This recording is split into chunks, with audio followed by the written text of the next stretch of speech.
The advice and opinions expressed by the host of Autism Live and her guests are meant solely as suggestion and should not be in any way construed as child-specific advice. The Center for Autism and Related Disorders advises working with a board-certified behavior analyst who has experience with autism before starting any intensive behavioral intervention. Any choices you make in determining your child's treatment are completely at your own discretion.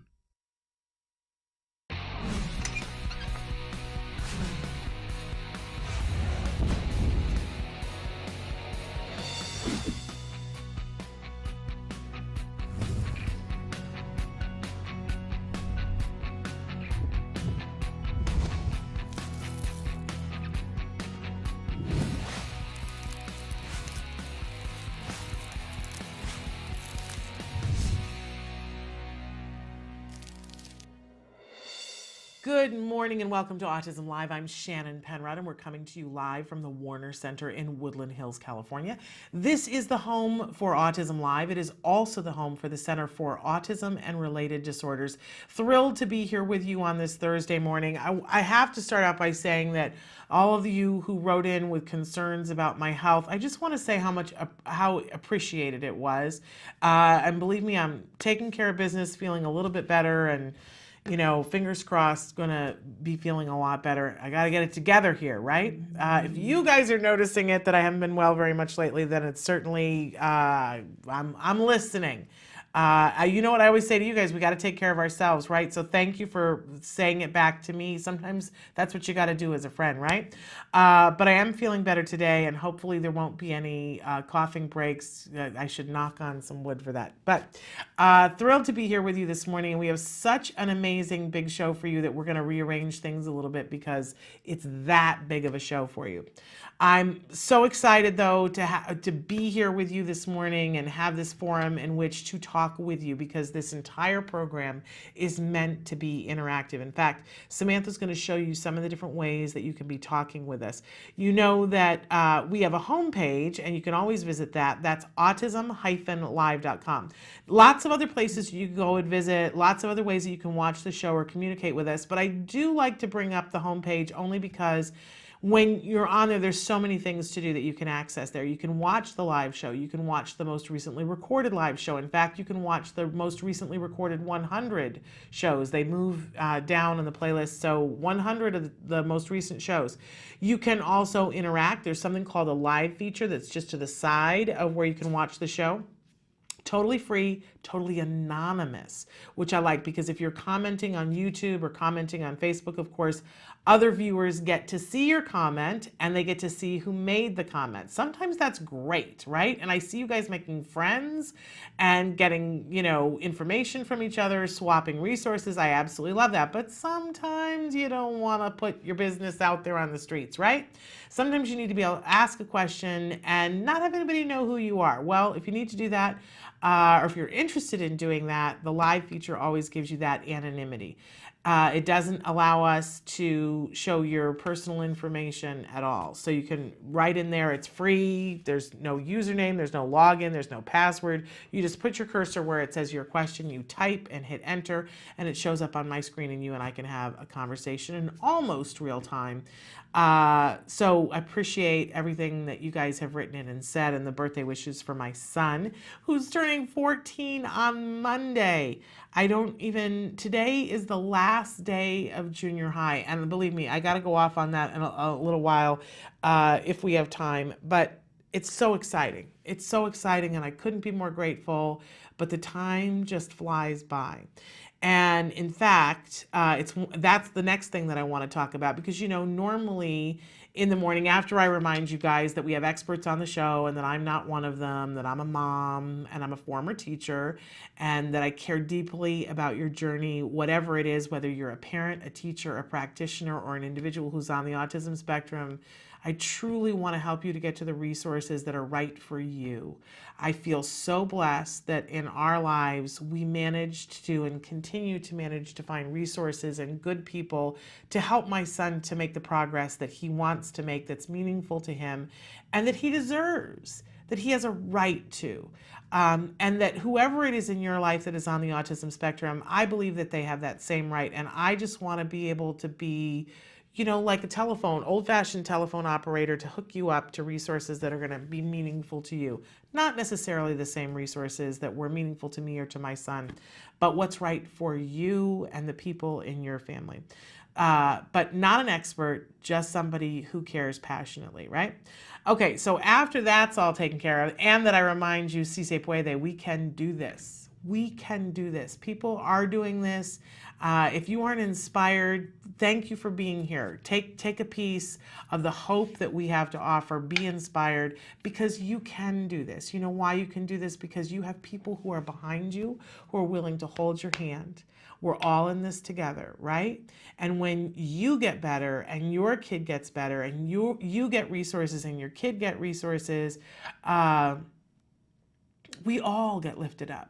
We all do. So that's why it's so important to me, and I hope that it's important to you. Now, normally at this point in the program, we skip over to jargon of the day, which is super important to me, but we haven't got enough time today to do jargon of the day and our mindfulness moment and autism in the classroom, because we've got some great guests coming up for you. In fact, we have Misty Hall in just a few minutes, a fabulous swim instructor who's going to be with us to talk about summer safety. And what could be more important than talking about this when we know that the single leading cause of death for children who are on the autism spectrum is drowning.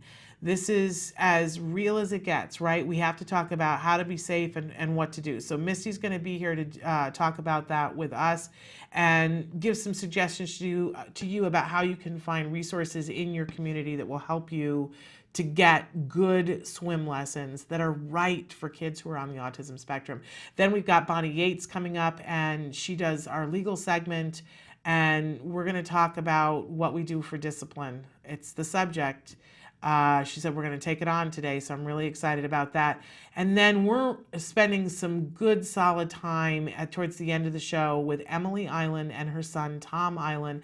They are authors of a new book that's called Come to Life. If you've got someone on the spectrum in your life that you love who is 12 and up, this book is pivotal. It's not out till July 1st, but they're going to talk with us about their journey as a mom and a son on the autism spectrum, what Tom discovered for himself, his mantra, which is know yourself, be yourself, love yourself. I always get them in the wrong order, but it's those three. And when you put those three things together, really, how much better is your life going to be? And he's going to talk specifically about how he did that. And this book, I got to do a preview of it with my son.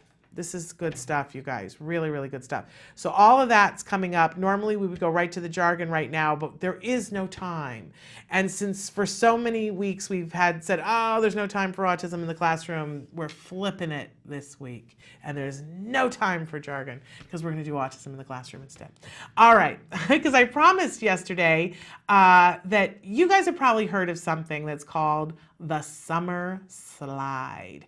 This is what happens in the summer when kids aren't in regular classrooms and having that regular instruction every single day, right?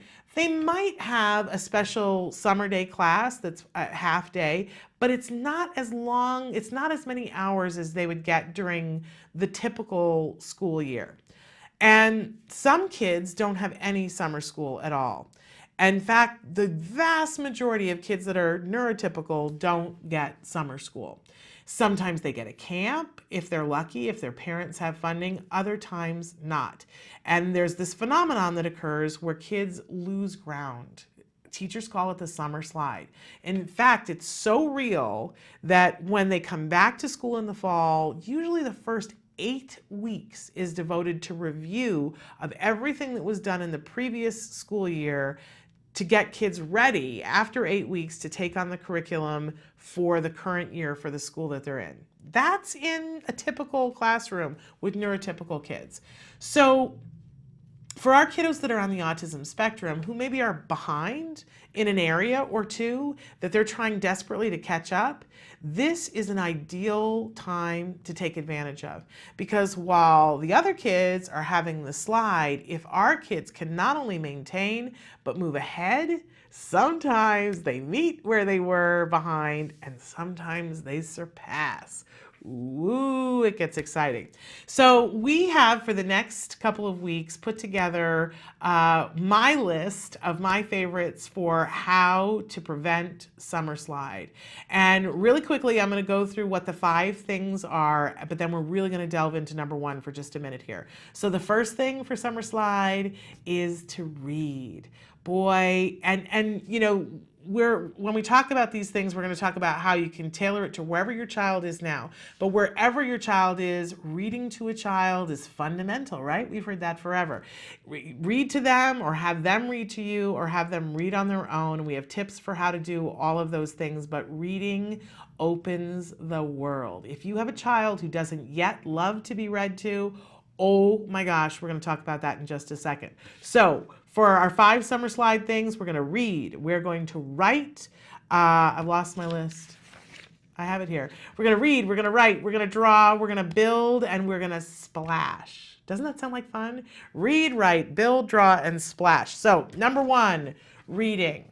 Okay, as I was saying, this is the cornerstone for everything, because if somebody reads and loves to read, information is going to come in and flourish.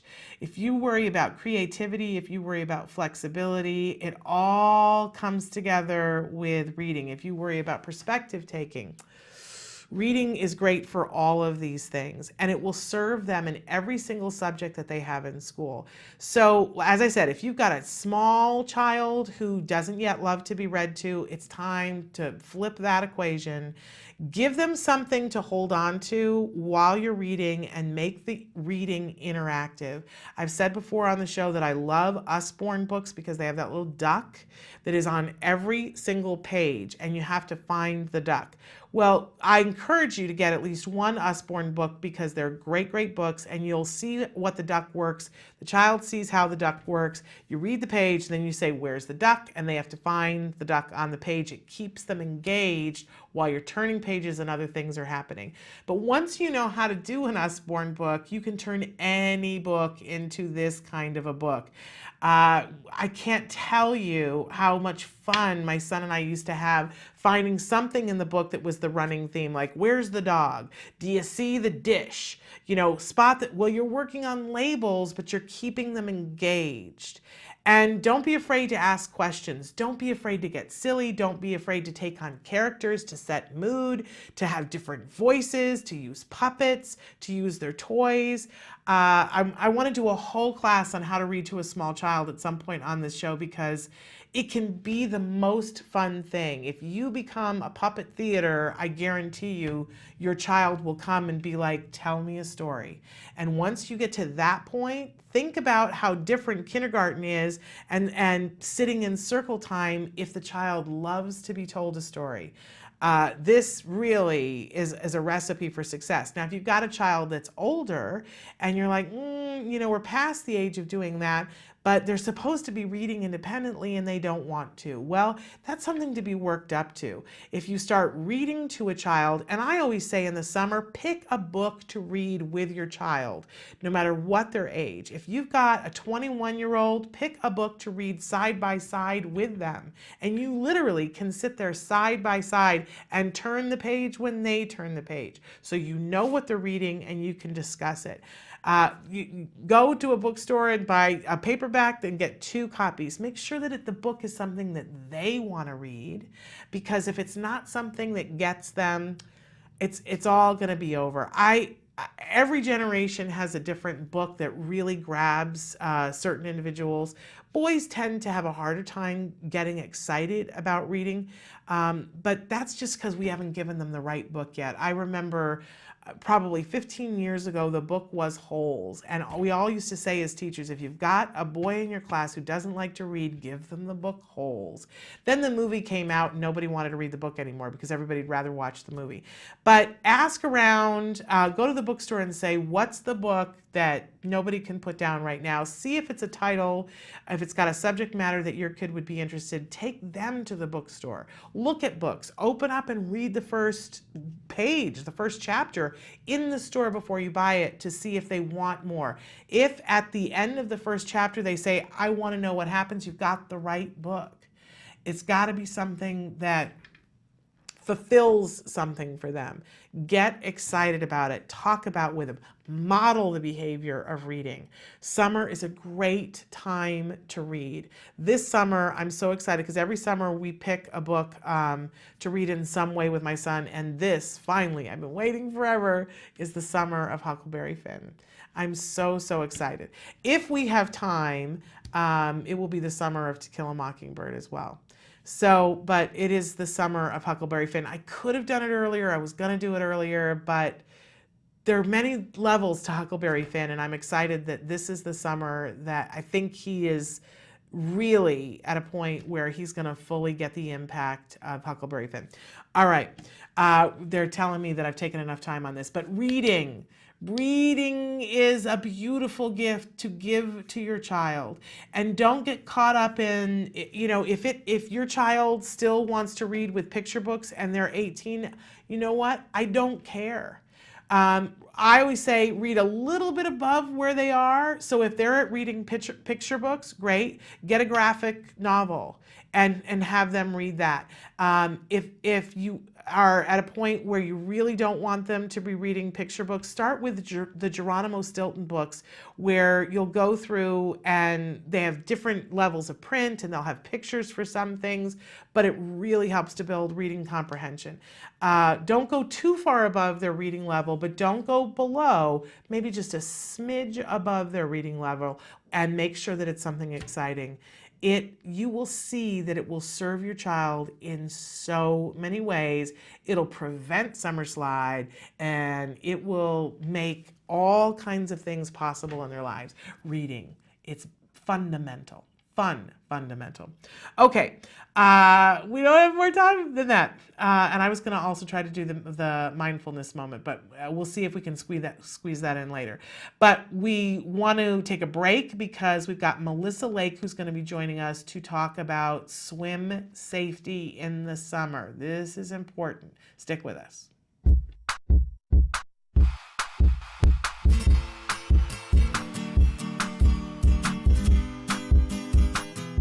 Hi guys, welcome back. For the month of June, I figured we'd do some cool things that are kind of like summer camp activities. So the activity we're doing this month is making a shoebox guitar. The materials you'll be needing are an old shoebox, a paper towel roll, a pencil, a stencil, rubber bands, a crayon, and an X-Acto blade, which only the adults will be using. So first things first, I have a shoebox and I painted it just so it's a little bit more interesting. This is an opportunity for your kids to decorate however they choose. They can keep it simple or do some stripes with paint, or you can always use, stickers or tape instead of paint to decorate it. All right, now that I have this, I'm gonna take my stencil, place it on top of the shoebox, and I'm gonna draw a circle somewhere in the center, okay? So now that I have that, I'm gonna take my X-Acto blade, which is why this is for the adults, and cut out the circle. Next, we're going to cut out a smaller circle at the top of our shoebox guitar. The reason we're going to do this is so that we have a place to insert our paper towel roll, aka the stem of the guitar. And I'm going to grab my paper towel roll and I'm going to trace the outside of this so I can cut a hole on the top of this too to stick this in so it just looks a lot more realistic. It won't be usable, but it'll look pretty cool. Now that it's been traced, now I'm going to cut it out with the X-Acto blade. And again, this is something that only the adults should be doing. Now that I have both of the holes cut in this, I'm going to take my guitar strings and place them on. As you can see, it's missing one thing. It's stem. So now I'm going to put this in the hole we just cut out. Alright, the last thing I'm going to do is I'm going to take my crayon and put this in. And then after that, your guitar is totally done and you're ready to rock out with your kids. And if you're really cool, you'll make another one so you and your child can play together while doing socio-dramatic play, or work on imitation skills where you play a pattern on here and then they try to repeat it. I hope you and your child had lots of fun making this. And until next time, rock on. Can you see me flying by your side?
Welcome back to Autism Live. We're so excited because right now via Skype, we're being joined by Misty Lake, and she's going to talk with us a little bit about summer and being in the pool and the safety and why it's so important that we get swimming lessons for our kids. Misty, thank you so much for being here with us. I want to. Thank you for having me. Well, and we're thrilled, and we are. I want to say this: we're having a little bit of Skype difficulties on and off this morning. We're hoping for the best, keeping fingers crossed. It is not on Misty's end. I don't even think it's on Skype's end. For some reason, we're having some internet issues here in Woodland Hills this morning. But Misty, let's start a little bit with your particular qualifications because you've been working in this field for a while. Tell the folks at home how long you've been working with special needs kids for swimming. I've been working with them for over 20 years. It's been a huge passion of mine, and it's just turned into a wonderful way to have a career and spend my time. I truly believe that they're the little angels in my life. Wow, wonderful. And so, but you've been a swim instructor. You didn't start out thinking, okay, I'm going to be in the field of special needs swimming, did you? How did that happen?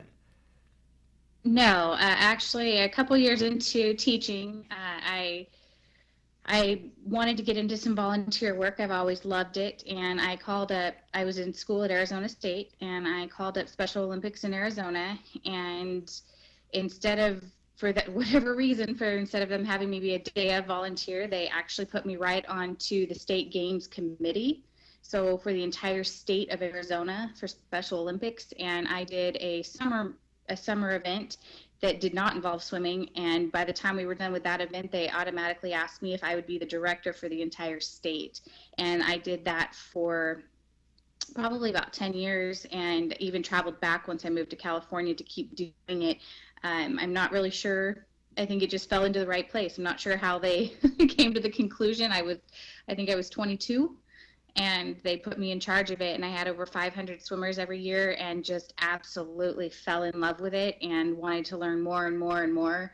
And here we are today, over 20 years later. Well, I have to say that, I've never met you in person, but I can tell just from a conversation that we had on the phone the other day that you have a energy about you that is very patient and kind and loving, and that you definitely have a passion for making sure that our kids are swimmers and safe swimmers.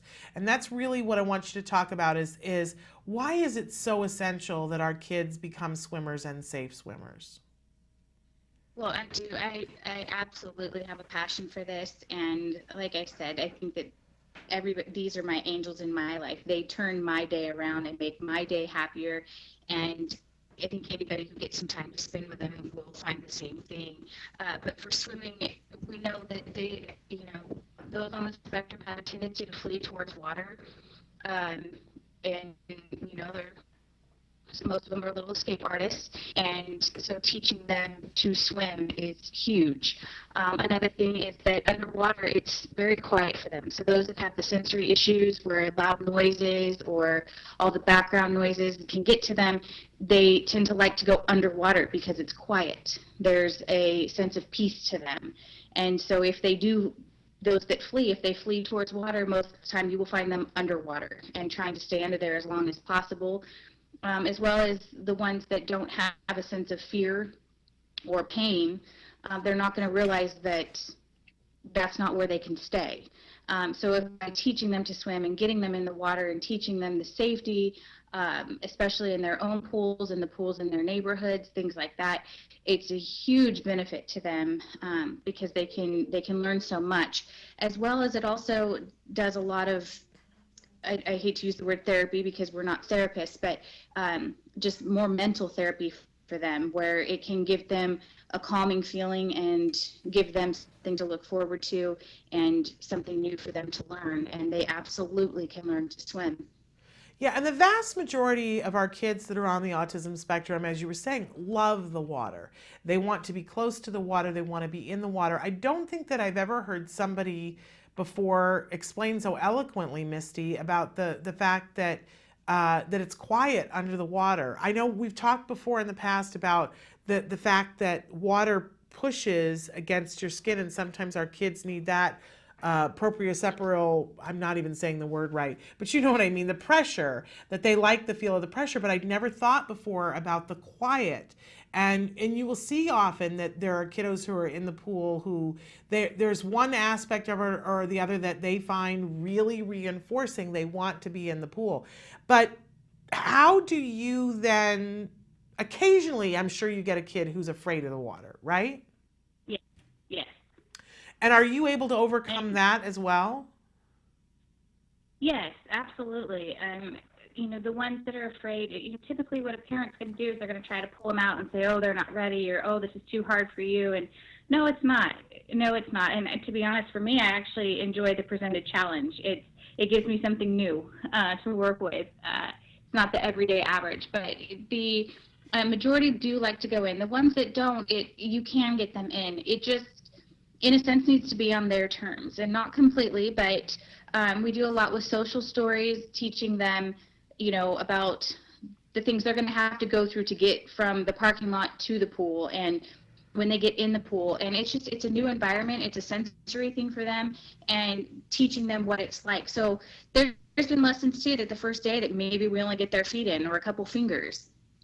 There's been ones where I've had them sit on the side of the pool and, with me while we watch another class happen, so that they can kind of anticipate what's going to happen, and they have a little bit of what we're going to do, that I'm not going to just throw them in the water and let go. And that, I think, is huge for them, is just in the beginning, it has to be on their own terms. But once you get them in the water, you see so much out of them. And typically then they're, you get a lot of bouncing around and splashing because they want to stay in. It's hard to get them out once we learn to, teach them to get in. But right. I think that the patience and the time to do what they need for them is huge. And involving the parents, talking about it before they come, talking about it after they leave, talking about it every day. Okay, in 2 days we're going to go swimming again, and 1 day we're going to go swimming again, and continuously talking about it so that they get in their heads that that's what we're going to do, and that we're there to help them. Now, I think a lot of parents have heard the statistics about drowning, and they think, okay, I would really like for my child to be a good, safe swimmer. I would love it if they could enjoy the pool and that I didn't have to worry. But I think we get paralyzed, some of us as parents, because the whole idea of finding a swim teacher who understands autism is overwhelming to us. So give us some tips and some hints here about what do we do to find somebody who knows what they're doing? Well, the biggest thing is, do your research and ask the questions. If somebody says that they're fine taking your student, that doesn't really answer much. One of the biggest things is I'm part of a committee with the United States Swim School Association that we actually teach other instructors how to work with children of all disabilities. It is our special abilities course, because we teach the teachers how to work with the abilities of each student, not cater to their disabilities. We cater to their abilities because they can do so much. So if you look at their website, which is usswimschools.org, there's all their schools or members are listed there, and all of those schools are eligible to take the course. So when you call, you can ask if they have any instructors who have taken the special abilities course. Of course, there are other avenues and other certifications out there, but of course that's my favorite. Yeah. We've done a lot, and also we've worked a lot with Tammy Anderson, who does the swimming with autism. So a lot of the instructors from the Swim School Association have also taken her course and are very versed on autism, just from Tammy, but then as well as the special abilities course, we go over all disabilities. And for people who are new to the show, Tammy Anderson is a good friend of the show, and we absolutely adore her. And she wrote the book, Autism and Swimming, which we had talked about this the other day. When I said, is there a book that you recommend? And you said Tammy's book. So yes. we call Tammy the swim chick here. So we love, absolutely. But I want to go back to, because you teach in the Bakersfield area. So if somebody is looking for a swimming instructor in Bakersfield, we want to let them know that you're available to swim with their kids and to teach them. And you actually prefer to swim in the pool and do the lesson in the pool where the child will be swimming on a regular basis. Is that correct? Yes, I feel it's beneficial to the student, but then also to the parent, because I can teach the student about the surroundings of the house and the pool itself, but then also teach the parent about some of the natural things for their children to do, but also to how we can help them and what they can be working on at home in between lessons or in between time. And Tammy, Tammy, yes, this I told you I've cold brain today. We were just talking about Tammy. I know you're Misty. Misty, how can people get a hold of you? The best way to get a hold of me would be my phone number, which is area code 661, and that's 243-5061. And then I also have my email, which is just my name, Misty Hall, at att.net. And those are the best ways to get a hold of me. And if I can't help them, I absolutely can help them find a school that can. A lot of people don't have pools, and there are other swim schools that have indoor pools that can help them year round. And no matter what city they're in, I can try to help them find somebody. Okay, and then let's take just a second to talk about what have you seen? Give us an example of one or two kids that you've worked with, and how being a safe swimmer has changed the dynamic for them.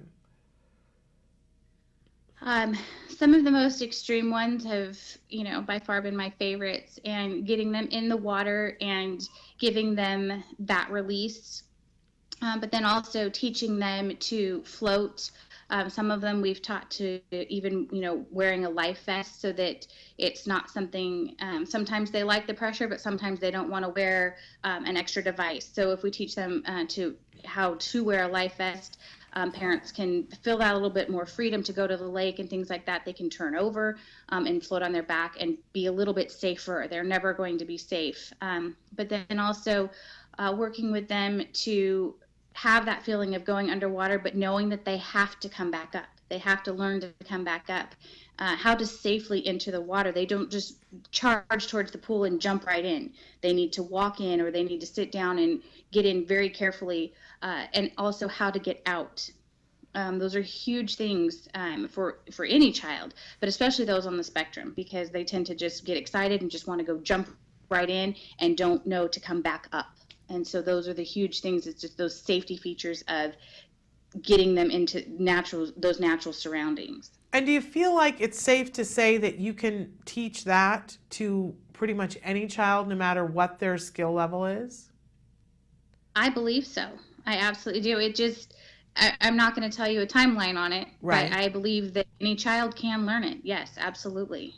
Because I'm very involved with a program that's called STOP, which talks about stopping autism death by elopement, and the T in the STOP stands for teach, and how essential it is that we really have to give our children good skills, and one of those skill areas to make sure that they're safe is swimming, that it's a reality for our kiddos that are on the autism spectrum.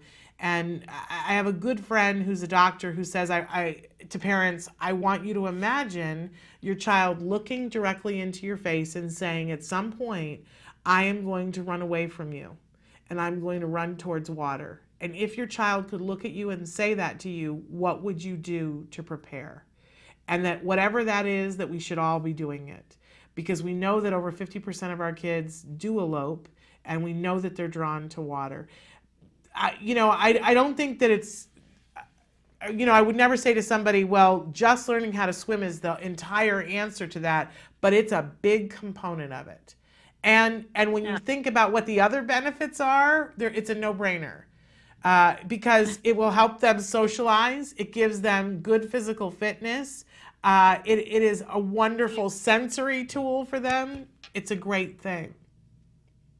No, absolutely. And the thing is too that parents really should learn, and it's very hard concept for any parent, is that swim lessons need to be year round. It's not just because it's warm out that they're going to want to get in the pool. It's, December, it's still water. They still see it. They still want to get in it. Lessons need to be year round and consistent so that they can learn and they can keep those skills. Even my own children take swim lessons year round. I refuse to let them stop until they're way older.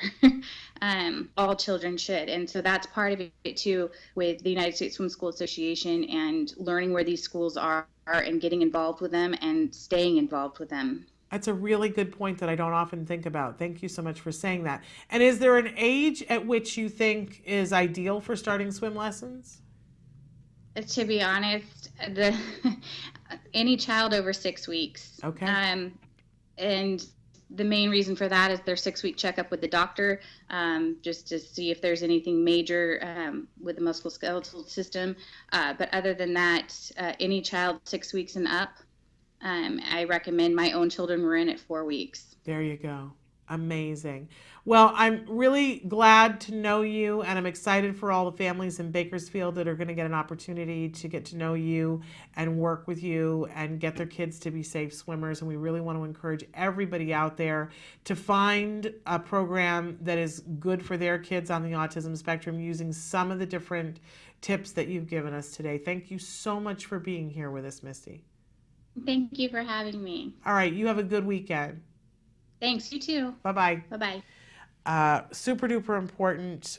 So get those swim lessons going. We're going to take a short break and come back and squeeze in that mindfulness before it's time for Legal Matters with Bonnie Yates. Stick with us. What is autism? What is autism? What is autism? What is autism? What is autism? What is autism? I've been asking myself that for a very, very long time. Let me think about that one. Trying to just Let me think. Oh man, that's a big one. Yes. Autism is a neurological disorder that affects many of our kids in different ways. It's a learning disability that affects the cognitive functions of the brain. A lot of people have the misconception that it's a disability, and it's really not. I look at it as like a special gift. When one person thinks differently from another. It's an opportunity for everyone to learn to understand someone that's a little different than them. Autism is the ability to educate. They're given so much talent in different areas. To me, autism means a chance to be with and be around people you really care about. Autism is beautiful. It's a way of seeing the world differently. It's always unique, totally intelligent, and sometimes mysterious. Happiness that comes out of my son's hard work. It's a movement. Unpredictable. That's right. Awesome. Love. The field I want to work in. Laughter, fun, joy. Autism is beautiful to me. I want you to remember these 3 words. There is hope.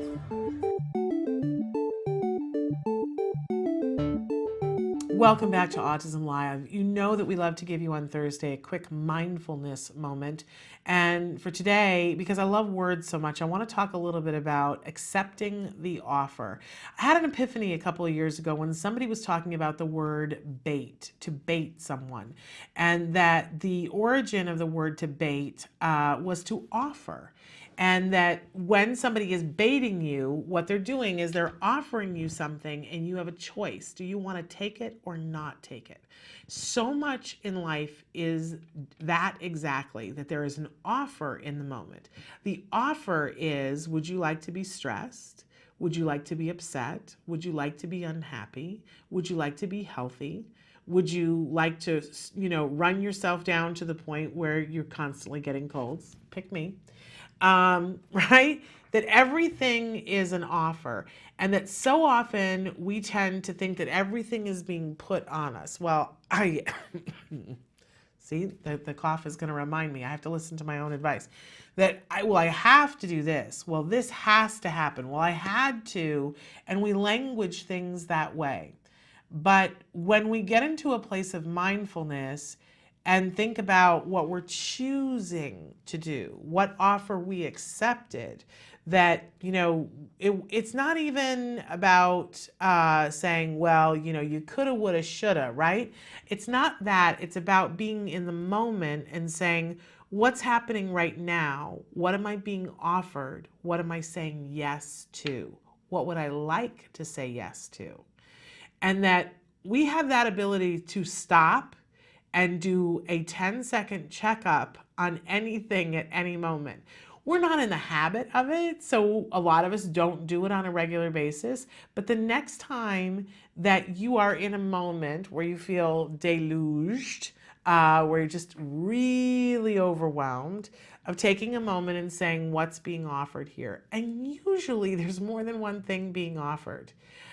We did a telethon here last week, and I can tell you that it got very, very stressful at a couple of points. And at one point we were like 20 minutes into a 4-hour telethon, and Facebook bumped us off because their bots felt that we were doing a copyright infringement and bumped us off the air so that nobody could see us. And that was stressful. But you know what was interesting about it was in that moment, there was like a 10, 15-minute moment where everybody had to sort of push back, reset, take a breath. And it was fascinating in that time to watch all of us choose what to accept, what was being offered, what we wanted to do with it. And people made different choices at different speeds and then reevaluated into different things. But ultimately, everyone survived it. And I have said many times afterwards, I think it was the best thing that could have happened, even though in the moment it was my worst nightmare. The thing that had been keeping me up at night going, please don't let this happen, happened, right? But, and with everybody else, I had my moment of, oh no, right? But the universe offered us something. And eventually we all took it. And I think what it was a break. It was a break. It was a moment for us all to take a breath and then continue on. I don't know if it was the best thing for the fundraising, but for the people involved, it was the best thing. A moment. Take the offer. What is the offer? What do I want to say yes to? Am I saying yes to the things that I want to say yes to? Thinking of my hands as being open, but what am I having them be open to? Think about what you're standing there saying yes, heap on, and what would you like to be saying yes to? What do you wish would come into your open hands? What would you say yes to? And focus on that. It's interesting how quickly everything can change when we get in that moment. It doesn't take long, 10 seconds. You can push it to a minute, and if you need to, take it to 10 minutes. But this isn't one of these things where you got to sit around for an hour and contemplating it. But you can come back to it as often as you want to. What am I saying yes to? What would I like to say yes to? It's our mindfulness moment for the day. I always feel better after we do the mindfulness. All right, moving on. It is time for us to take a break, and welcome to the show, Bonnie Yates. So stick with us.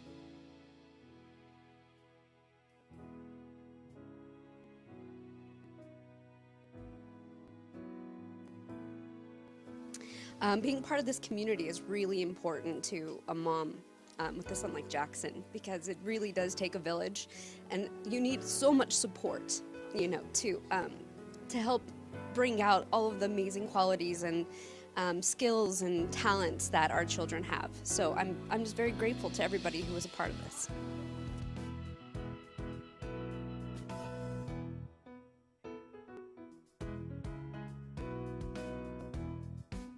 I think it helps with all sorts of that self-esteem, social skills.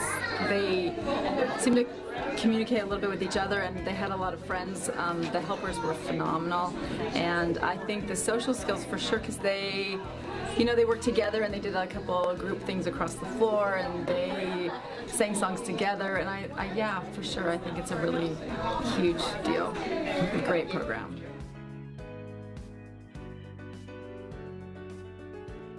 What programs like this show is the person is in front of what we call today a disorder. I think what we're finding is that these sorts of brain challenges that make people unique can actually be gifts in ways we haven't discovered in the rest of society to bring them out. So when you see a program like this and you see the kids dancing, having fun, and making up jokes, making up the story. I was here when they did that. That was so amazing to watch because they were all focused, they were all present, they were all laughing, they were all getting into the creation of this story. And that to me sort of broke the barrier to say, no, first we're dealing with people and then we're dealing with the challenges.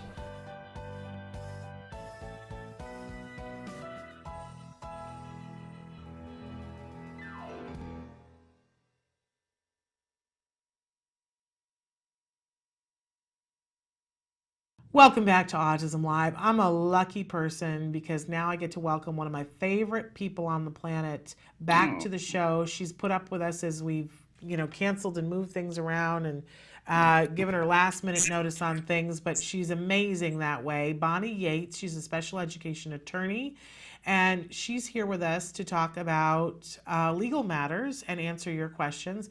And Bonnie is coming to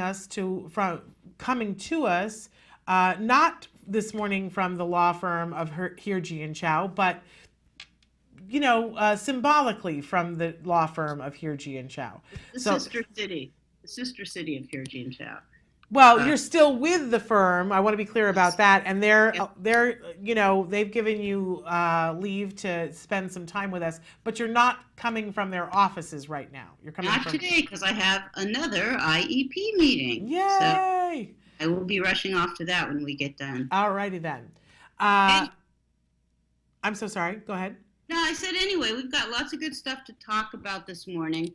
I sent you the goodie. Yes. The goodie is a publication by Disability Rights about discipline. It's geared toward California because we are in California, and we're going to give you the disclaimer in a moment, but it has broader applicability because a lot of it is derived from federal law. This is discipline as it relates to special education students. It's not discipline as it relates to general education students. We're going to be talking about that because we had a question about that. So we're going to do the question, but first we're going to do the disclaimer. All right, I'm going to let you do that. I'm licensed to practice in California. So any of your questions that I answer, I'm either going to answer under California law or per the federal statutes that actually originally authorized IDEA and apply in all the 50 states.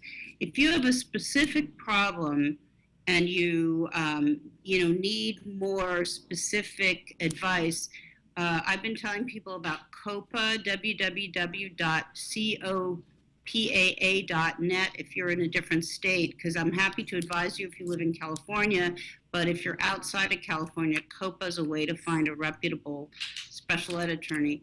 And along that line, I owe an apology. Someone, I think from Texas, sent me kind of a very detailed question, and I lost it in my email due to the just flood of emails because it's May Madness. I guess it's now June Madness. So if you wrote me an email in Texas, I'm really sorry. If you can resend it, I'll try to answer it. All right.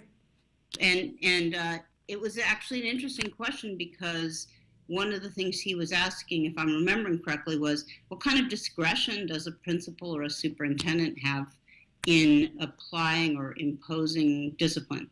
So that's the disclaimer. Okay. The goodie Shannon's going to post for you if you want to read more on the subject.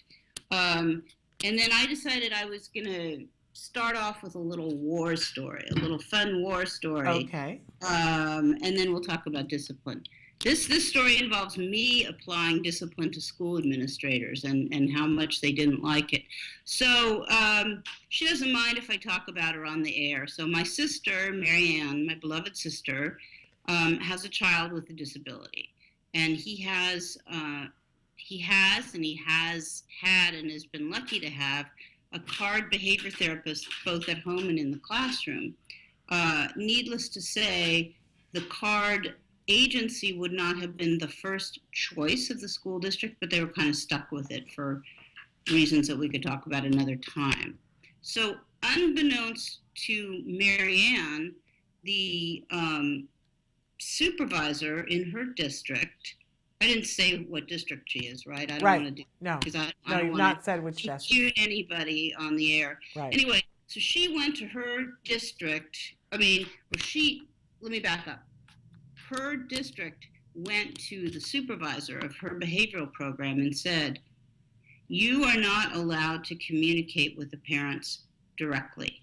You are not to have clinic meetings at your home. The only way you can talk to parents is through a communication log or through, the IEP process at an IEP meeting. And she said, and furthermore, you are not to work on anything except for behavior in the classroom. And my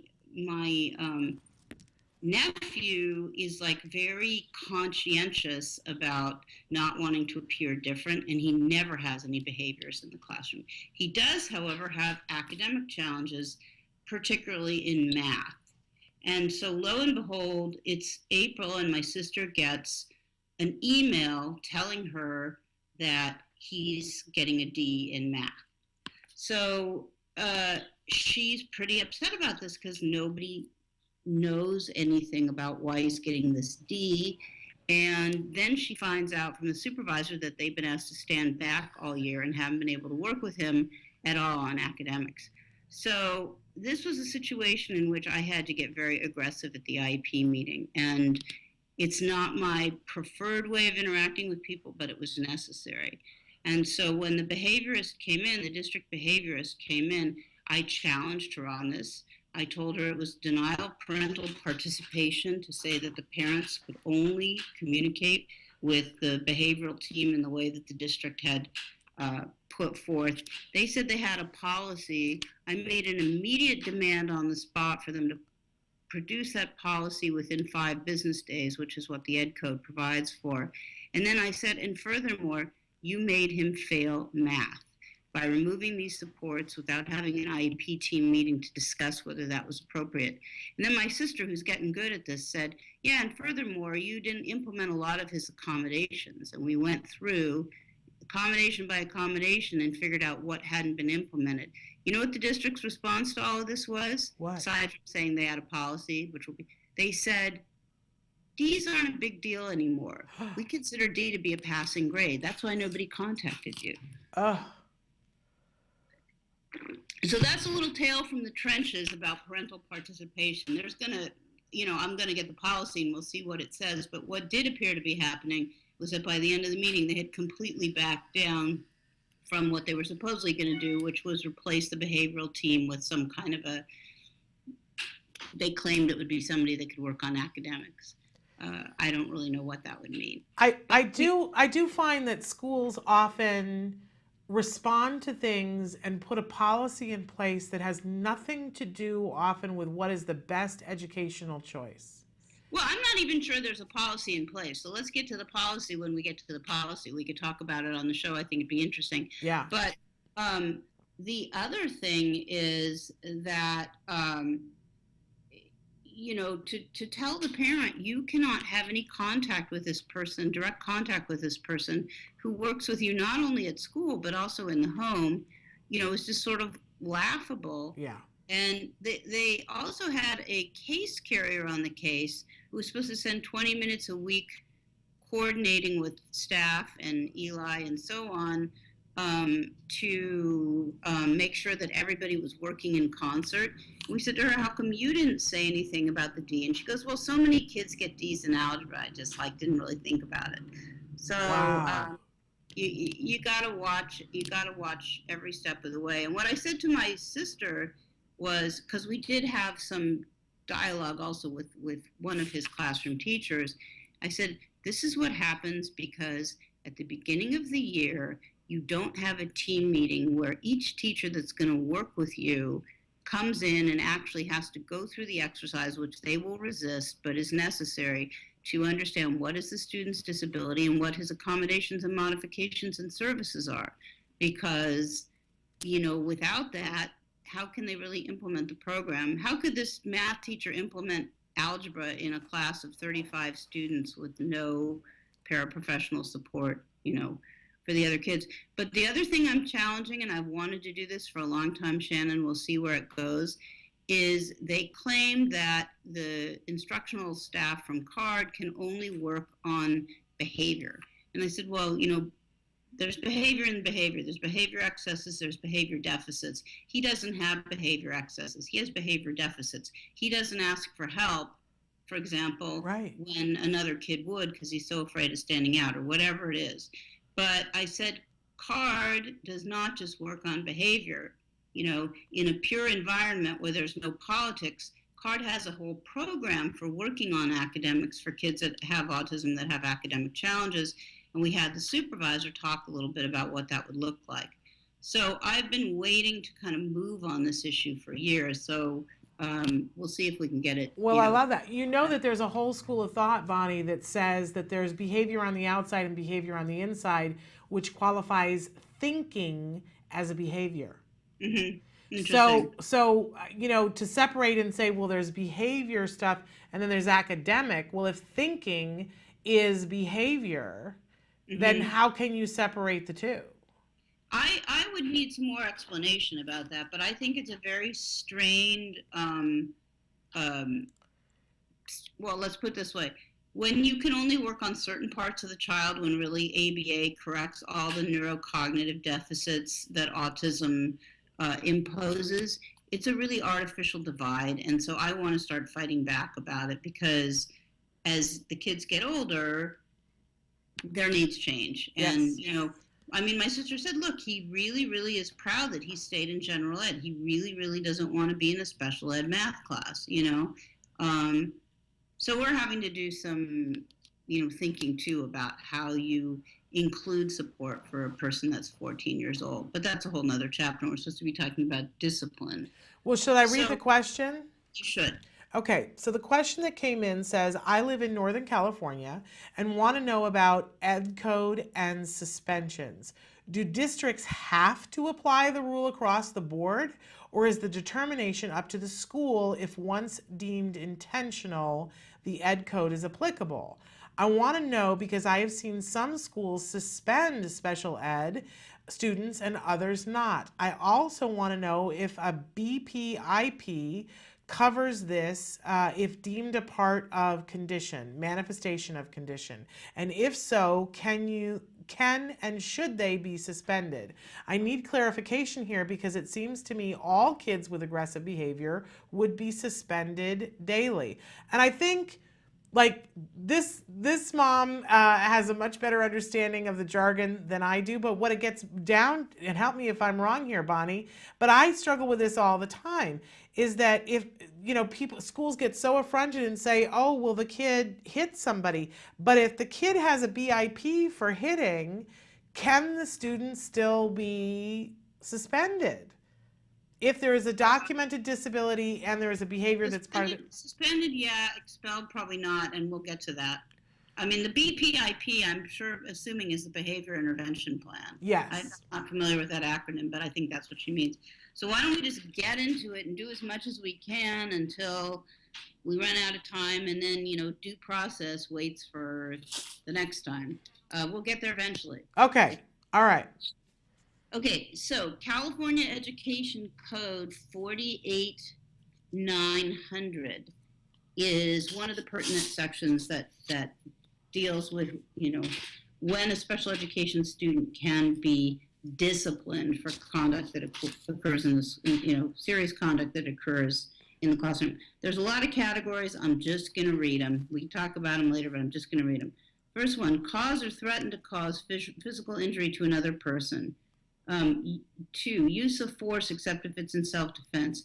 3, possessing a knife or another dangerous instrumentality at school. 4, possess, use, furnish a controlled substance at school. 5, robbery or attempted robbery or extortion, which means you try to bribe somebody. Damage to school property, theft of school property, use of tobacco. I haven't seen too much on use of tobacco.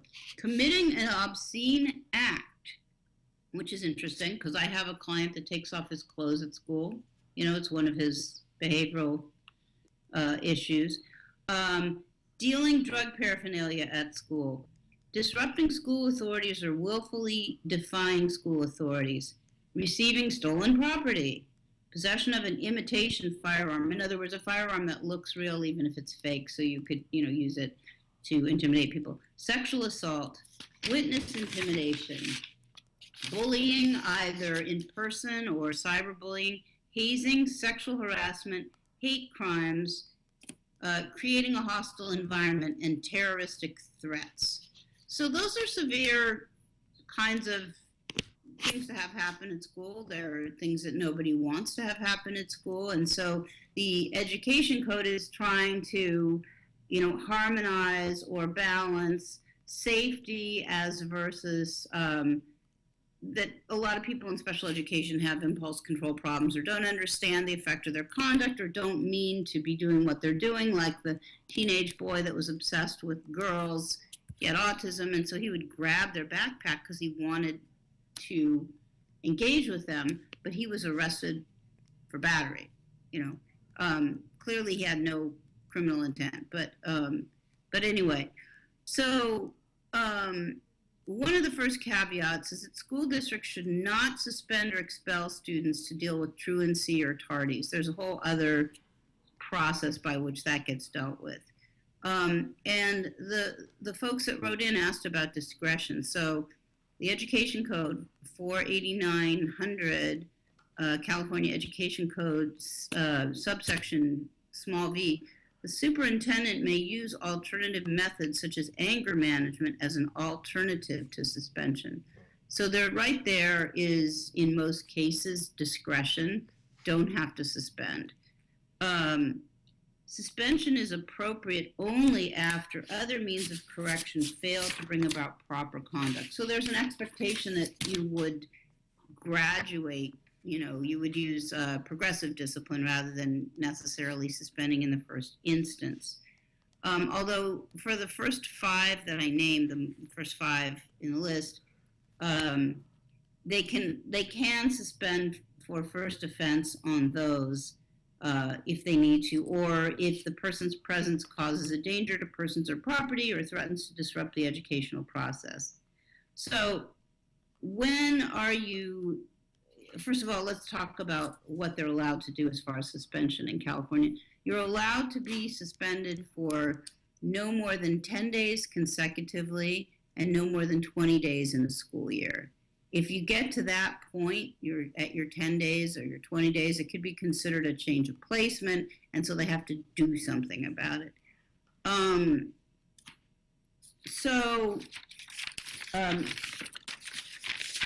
There's going to be cases in which the principal has discretion, and there's going to be cases in which the principal has no discretion.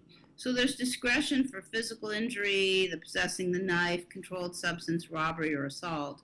There's no discretion, and they have to immediately suspend and then expel for possessing a firearm, brandishing a knife, selling a controlled substance. Oh, that's weird because I think I just said that there was discretion. So maybe not selling a controlled substance. Committing or attempting a sexual assault or possessing an explosive at school. So those are all things that are events that you can be expelled for immediately. However, for a special education student, there are IDEA protections and you have to have implemented all of them. So the first one is, has a student been suspended for up to 10 days consecutively? If so, that triggers an obligation to have what's called a manifestation determination. Also, teachers can impose 2-day suspensions, and the principal can impose a 5-day suspension. So that's why sometimes you will see the principal doing 5 and then another 5 to get to 10. Anyway, you're supposed to have a pre-suspension conference unless there's some kind of emergency that would prevent you from doing it. There's no requirement that they wait for you to get there. They can have the suspension conference with your child. They're supposed to notify you. They're supposed to give you written notice of the suspension, and then, if you're suspended for more than 10 days, it's a change of placement. So normally what they will do is suspend for the full 10 and schedule a manifestation determination. And Bonnie, what happens at a manifestation determination? Is that when they're deciding where the new school is that you're going to? The district puts on evidence of the offense, and the family puts on evidence that the behavior was a manifestation of the student's disability. I see. And therefore, you cannot expel. So what they'll be looking at is, was the behavior caused by or have a substantial relationship to the disability, and was a result of a failure to implement the student's IEP, let's say his behavior plan or something wasn't being implemented properly. Okay, so it sounds like to me, if you're a parent and you're at that point, you want to make sure you have your I's dotted and your T's crossed, and maybe this is where you would want to get legal support? I agree as to both of those things. And one of the things you want to ask for is the charging documents. You want to see those before the manifestation determination to see what they're relying on. But usually what you're going to be showing is either 1 or 2 or 1 and 2, and so then they can't expel. So in other words, was the behavior caused by or have a substantial relationship to his disability? Well, in the case of the guy that was grabbing on the girls' backpacks, he had the disability of autism. He doesn't really understand social relationships in a very sophisticated way. He had a physical attraction to these girls. He just wanted them to pay attention to him. So I would say that would be 1. And then 2, you always look at the behavior support plan or the behavior goals, and if those aren't being implemented properly, or if the plan is no good, they also can't expel. So if they can't expel, then what has to happen is you are returned to your original placement, except in one situation that I'll talk about. And it may be a good time to do a behavior assessment or rework the behavior plan or get a psych assessment. You might need the psych assessment to provide expert testimony on why the behavior was a manifestation of the disability. However, I have done many manifestation determinations, and I've always been able to just, on my own, I mean, it's not rocket science, but come up with a plausible argument for why the behavior was a manifestation of the disability. So I can go really fast and probably finish this. Do we have time? We've got about 3 minutes. Okay, I think we can do it. All right, do it. So one of the things you can do is you can file for due process on the grounds that the district didn't, properly implement the IEP or do a proper manifestation determination or should have dealt with the behavior earlier, blah, blah, blah.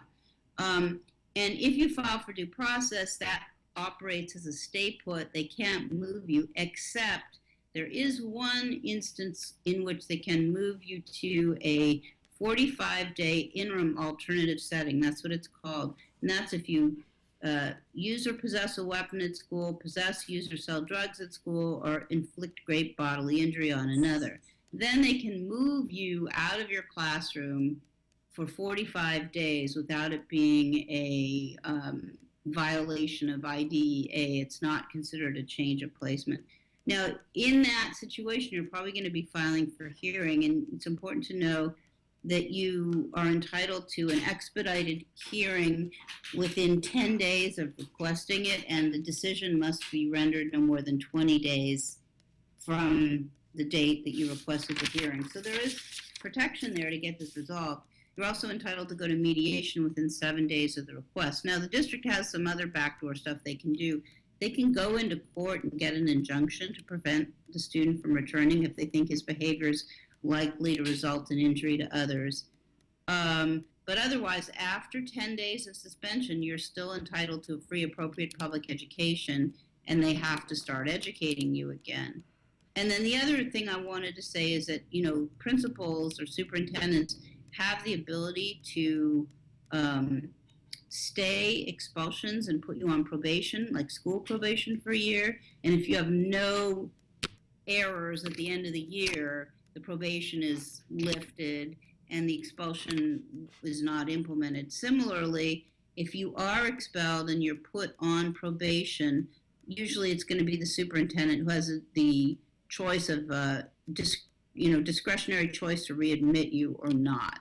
So there's more stuff in the goodie. They give some other scenarios and there's questions and things, but that at least gives you an idea that if you're suspended, it can't be for more than 10 days. If it hits the 10-day mark, you're entitled to a manifestation determination or an expulsion hearing.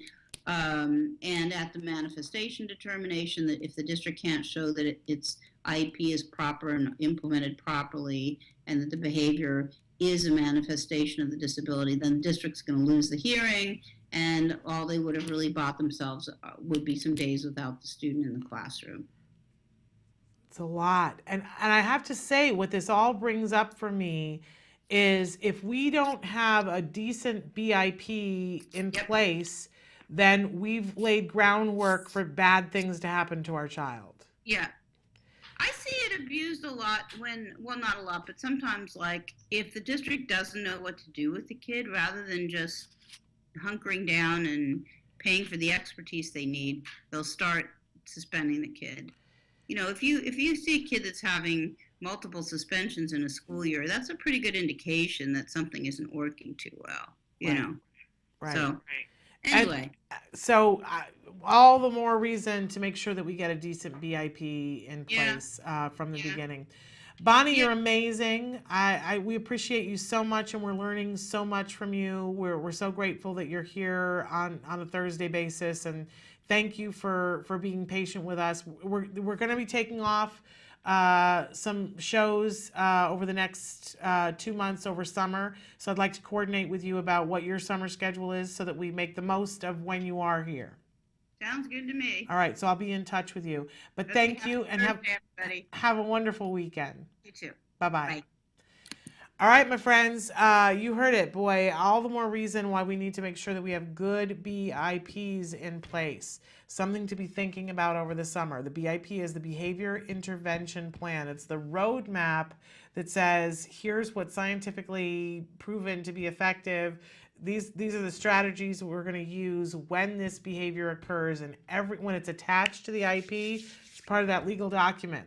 And then if your child is still acting out, you can go and say, did we follow the BIP? If they didn't, they can't be moving your child around.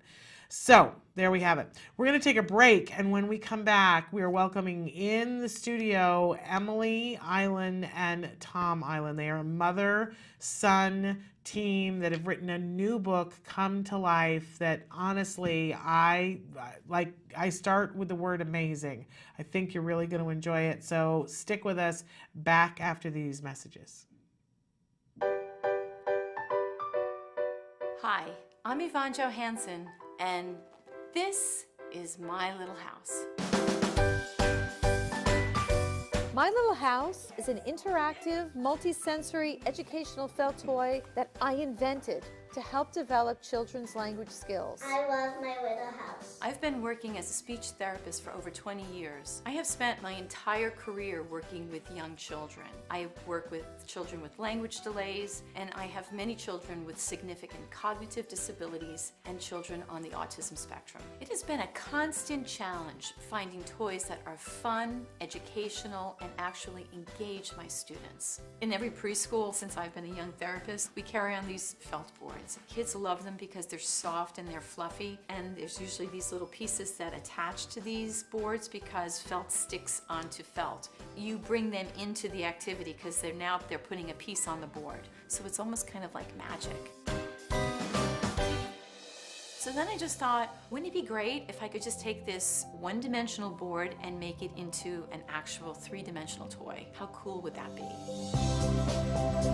That's the idea behind My Little House. You can spread it out flat like a 4-panel felt board, or here's the cool part. In the blink of an eye, My Little House easily converts into a 3-dimensional reversible house. This is the outside.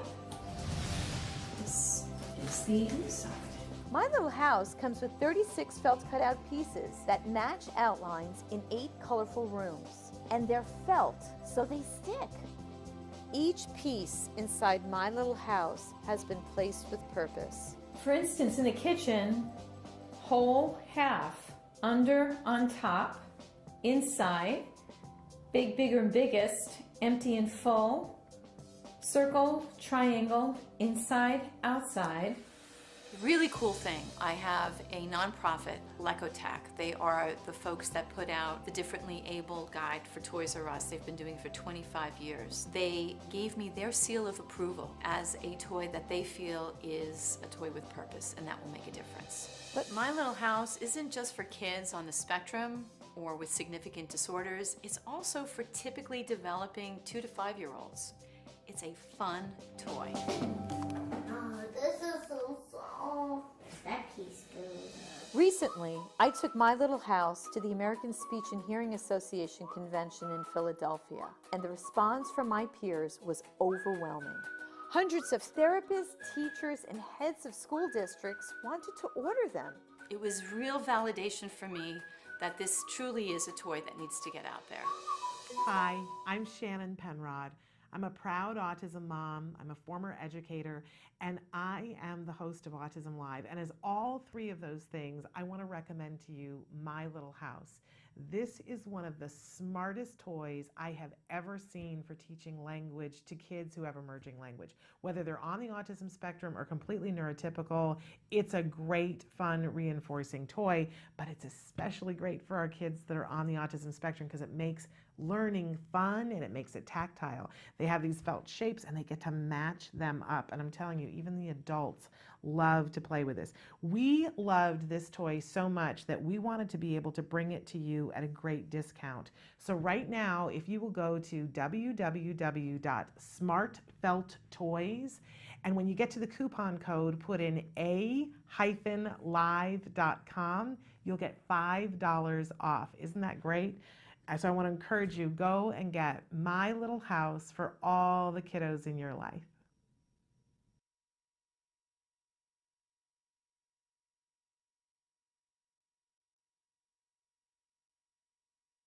Welcome back to Autism Live. I'm really excited this morning because we have a rare treat. In the studio with us now, we have a mother and son team who have written a new book, not quite yet out on the stands, but something that you're all going to want to know about.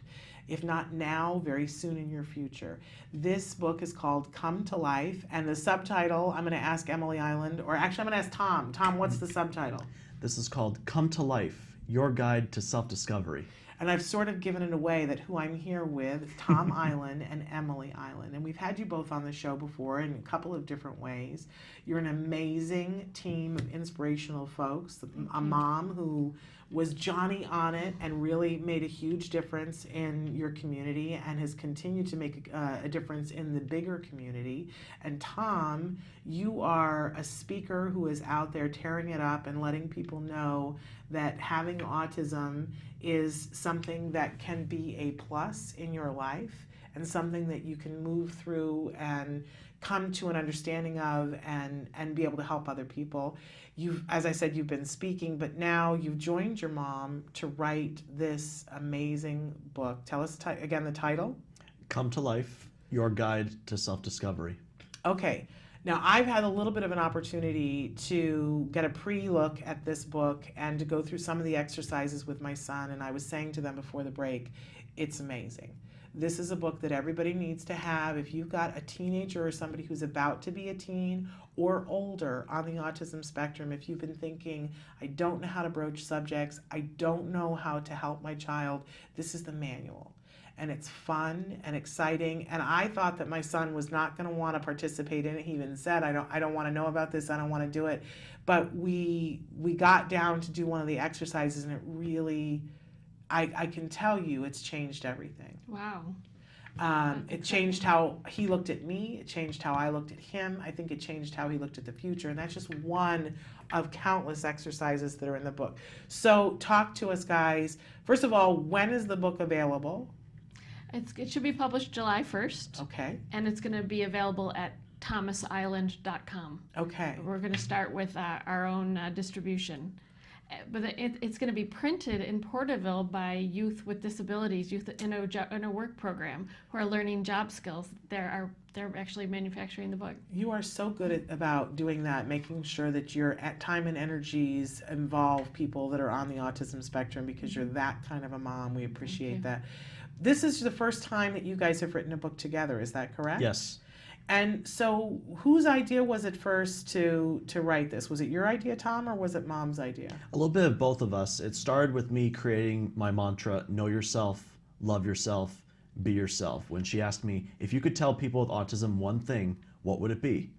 And that really is, from where we are in the book, the driving theme for everything. By the time my son and I had done like a couple of different sessions where we went through some of the exercises, I really think he began to own some part of that about, loving himself, knowing who he is, and coming from that place to look at his world. This really is a roadmap for everyone. So again, the place where we can get the book.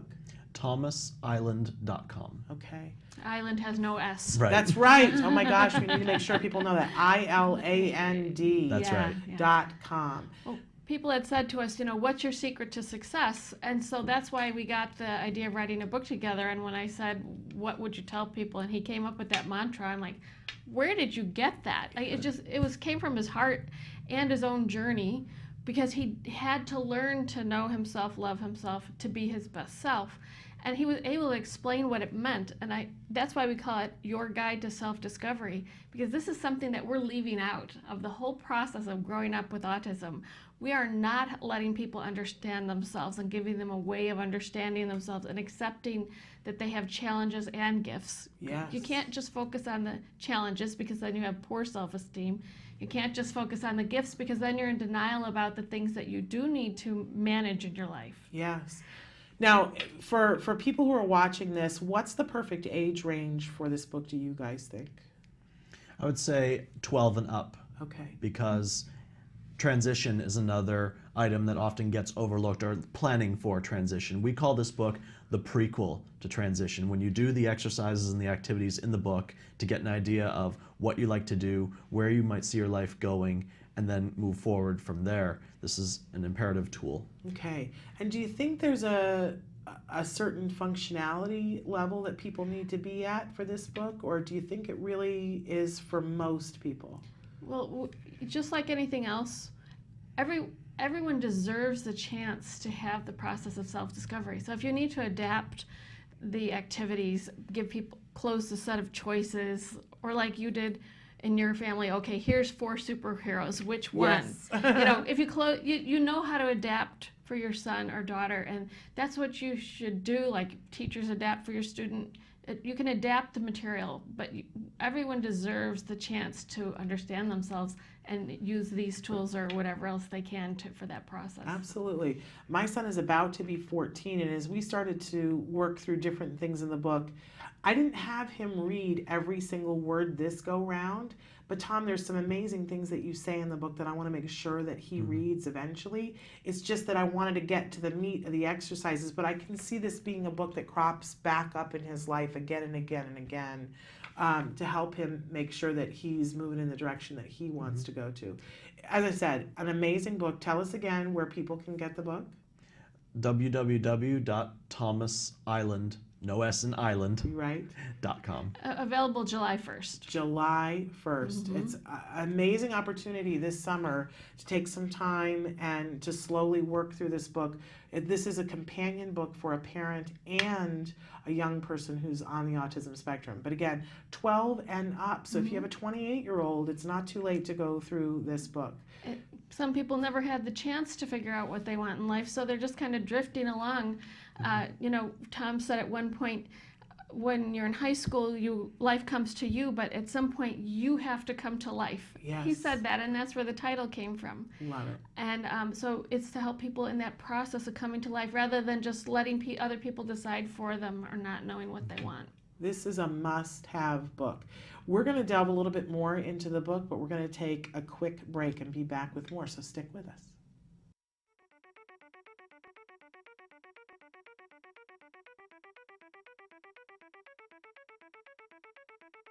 Hi, I'm Shannon Penrod, and we're at the ABCs and XYZs of Special Needs Conference. And this year, for the first time, they've got something really remarkable. It's the Entrepreneurial Boutique. These are all items that have been made and are being sold by individuals who have special needs. So we're going to do a little shopping and talk to some of these fabulous entrepreneurs. Come on. My name is Molly Rarick, and I'm founder of Breed's Gift. We're a nonprofit that serves teens and adults with special needs like Chase here. We were founded in 2013 and serve people in the Conejo Valley, Santa Barbara, and LA.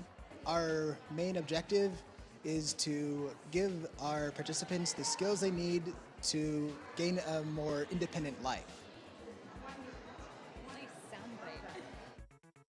My name is Shelley Cox, and Lisa Zalagi and I are founders of Creative Steps and Create Micro Business Enterprises.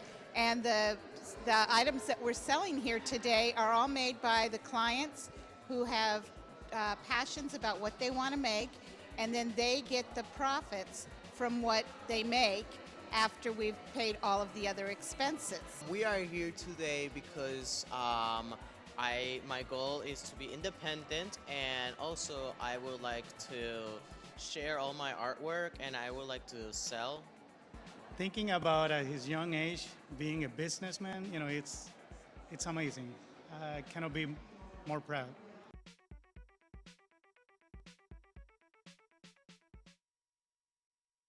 Welcome back to Autism Live. We are here with our very special guests, Emily Island and Tom Island.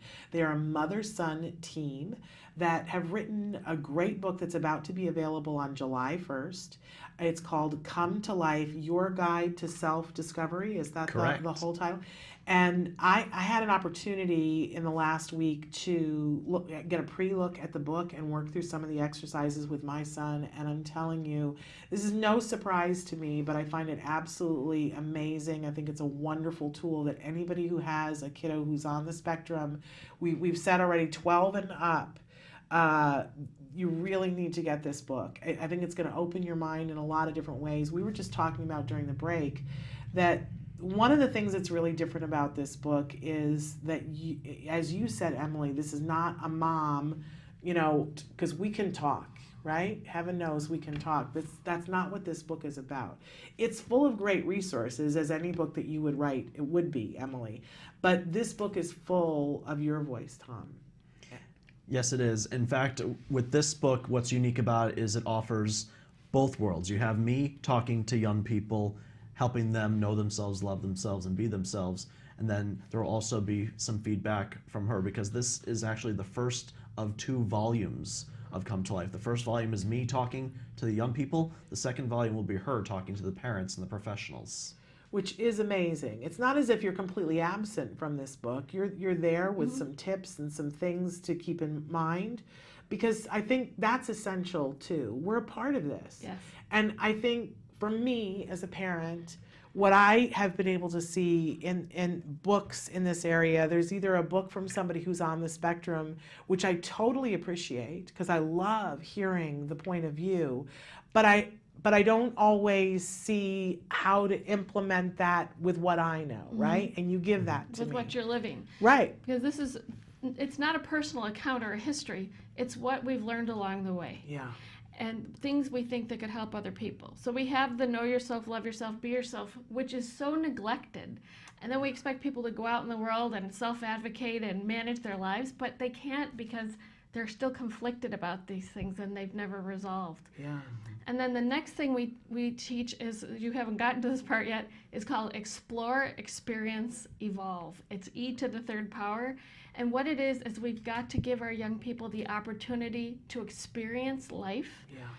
So they know what they like and don't like, because it's too hard for them to imagine. They've got to get their hands dirty. They've got to get out there. Their feet wet. Yep. Yeah. Hands dirty, feet wet.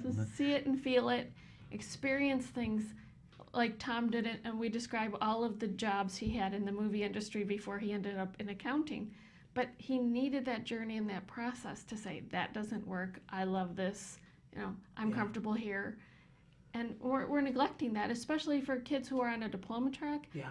They are just out the door if they have their academic credits, and they're not getting the life experience to help them be successful in the next phase of life. I really, as I said, my son's about to be 14, and there are certain things, he's about to start high school. And we've had a lot of things coming up lately about, there's more choices at the moment than there were before. And we've worked hard for there to be choices. So, but I see that he gets stuck sometimes and that I don't quite know what to do. Now, you guys start out in the book, and I love the fact that you take some time always, Tom, and you share your story and things that have helped you. And then it comes to an exercise. And you share the exercise as you have done it, and there are things that you've written down that we can see, a lot of tables and things to fill things in, and there's pictures so that the kids are engaged. But we get to see what it was like for you, and then there's the exercise for the kiddos to do, and a lot of times there's a place for somebody, the sidekick, as it were, to do as well. And one of the things that in the beginning, when I sat down with my son and I said, we're going to do this together, and he said, I don't want to, which I don't think is unusual at all. And I said, we're just going to do a couple of things, you know, and let's see how it goes. And one of the first things that there was an exercise, who are you? And you had said to put 90 seconds on the clock, and to just one person sits there and says, who are you? And the other person answers it for 90 seconds.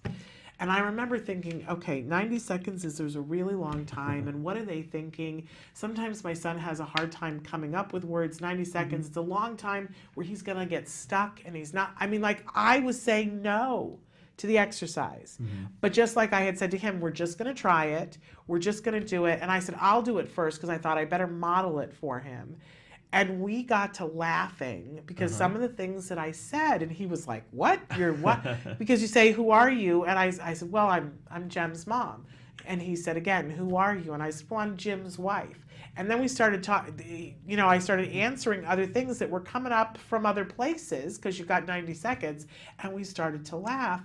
But by the time the 90 seconds was done, I realized he knew things about me that he hadn't known, because I'm his mom, you know? So then it was time to turn the tables on him, and I was amazed. Because of the 90-second timeline, and because I had modeled it, he was able to pull words up that about himself that I had not heard, and things that I don't think he had vocalized. And I say to you, I think it was life-changing, because I stopped thinking of limitations about what was possible. He stopped thinking about that, and suddenly he was like, what's the next one? What's the next exercise to do? Great. Right? And that's awesome that he was able to be more open and wanting to know more, and that you were able to go the full 90 seconds. Some people may have to adjust it to 60 seconds. But I first found out about that exercise when I went on this health and wellness retreat that changed my life. The key behind this exercise is to get rid of some of those material items, like one of the questions being, what do you want? I want a lot of money. What do you want? As you answer the questions more and more often, you start to get rid of the material, the stuff that really doesn't matter in life. Think of it as peeling layers of an onion. Once you really get to the soft core of what really matters most, then you start to realize, oh my gosh, I've had like a major breakthrough or an epiphany. I want to dedicate my life to this, this, and this, or I want to do this because I love it so much. And you never really take the time to ask yourself or have somebody ask you those questions. What you can discover in 90 seconds, you can dig deep. Really amazing. And I found myself thinking, oh, I want him to do this with his dad. Like, I think it would be good for him to go through this with his dad, right? And then from there, you know, there's a theme in the book about superheroes. And I think what a great vehicle for kids to relate to what their strengths and weaknesses are. I thought that was quite brilliant. And you go through and pick a superhero. For you, it's Batman. And you talk about, there's a chart about all these things that Batman has at his disposal. But one of the things that I thought was particularly heartwarming to me as a parent was there's a whole section about what your assets are and who's on your side. Your allies. Your allies, that's the word. And, you know, kind of your sidekicks and how are they useful. Because I do see a lot in our neurodiverse world that there are camps of people that tend to get very frustrated, and I don't think inappropriately so, at parents. There are a lot of adults who are on the autism spectrum who wish that all autism parents would go away. And I think sometimes they're right. We hover too much. My son will tell you that. I imagine that your mother has hovered too much at some point. Yes. It is our job to hover too much, I believe. But, you know, it's like, where do you make peace? Well, you know, a lot of people resist help because, like Tom used to say, if I need help, then that means I'm stupid. Well, you've got to overcome that because everybody needs help. Right. So we have to resolve that defensiveness or anxiety over having people involved in your life and know what an asset it is to you to have this available support. Yeah. And that your parents love you and advocate for you the best they can. Yeah. And, they're trying to help you at this point in your life, too. Yeah. And I thought that having that explained through a superhero was singularly genius, because that I believe that because that makes it okay. I had said to them earlier that when I said to my son when it was his turn and I said, so pick a superhero, and he's like, oh, I'm not good at this. I don't want to pick. I don't have a favorite. Don't do this to me. I don't want to play anymore. I had to give him some examples. We happen to have a superhero bathroom that has a shower curtain with superheroes across it, and I started listing the superheroes, and I got to Captain America, and he was like, okay, Captain America will be leave me alone, I just want to pick one. But once we got into talking about what his assets were and who his allies were, and relating that back to when it was Jem's turn to say who his allies were, that it put parents in the category of being like the Hulk. I'm there if you need me. Mm-hmm.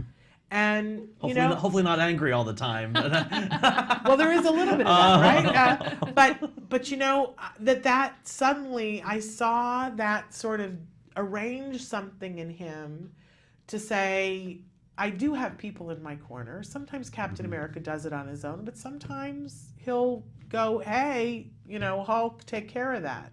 Or sometimes he doesn't even say, hey, but Hulk takes care of something for him, and he's deeply appreciative of it, instead of saying, I could have done that on my own, right? It just it cast it in a different light. And it's part of a process, because the first activity is who's your superhero. The last activity of the book is you can be the hero in your own life. And they explore in the ways they are heroic, the assets they have, the talents they have, the vision they have, the allies they have, and what they want. What is their mission? That's what the book, it takes them from thinking about someone else as a hero to thinking about being the hero in their own life, so that when they then come to the transition meeting in special education or any kind of life planning, they have answers instead of sitting at the table saying, I don't know. Yeah. Which happens if this process of self-discovery is not, embraced. This is an important book. Tell them where they can get it on July 1st. On July 1st, go to www.thomasisland.com. Okay, we're going to take a short break, and then we're going to be back to talk about what else you guys are doing. Sure. Stick with us. A lot of adults don't really believe kids. They'll think, kids are kids. What are they talking about? But when a child stands up for what they believe in, it's so strong and powerful.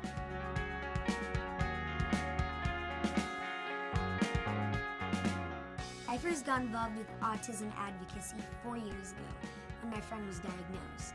When I found out about my friend's diagnosis, I didn't really understand what it meant.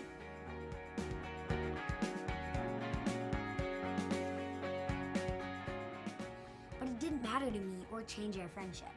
I didn't look at her any differently. We still had so much fun together. Now I know that she experiences life a little differently than me, and that's okay. Knowing what she goes through has helped me to understand and be more caring towards other people in similar situations.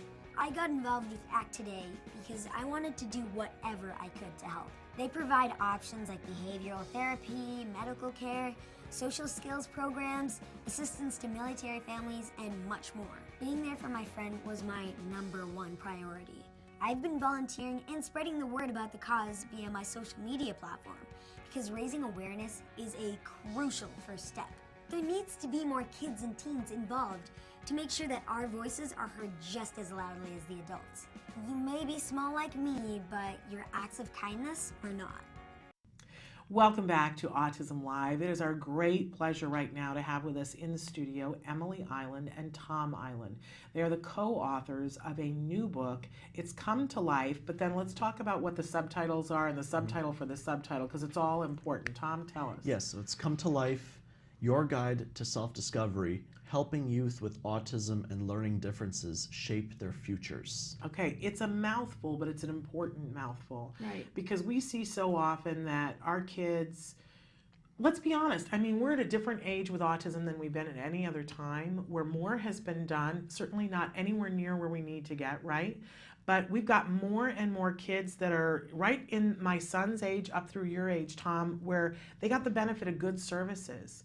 things are happening for them. They're very capable. There are things that they can do, and yet sometimes making it all be cohesive and getting to the point where they are working a job, liking themselves, liking what they're doing, being in the kind of relationship that they want to be in, sometimes getting all those balls up into the air is really hard.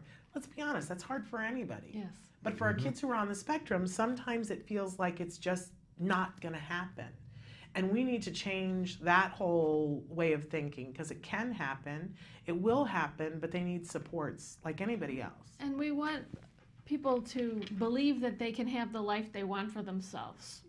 And how, like, think about everything you just said there, the life that they want for themselves. Not what others want for them, but what Yes. they want. They own it, they make it happen. And that's what the book is about, discovering what is the life I want for myself. Who am I? What am I good at? What are my challenges? What do I want for myself? Yeah.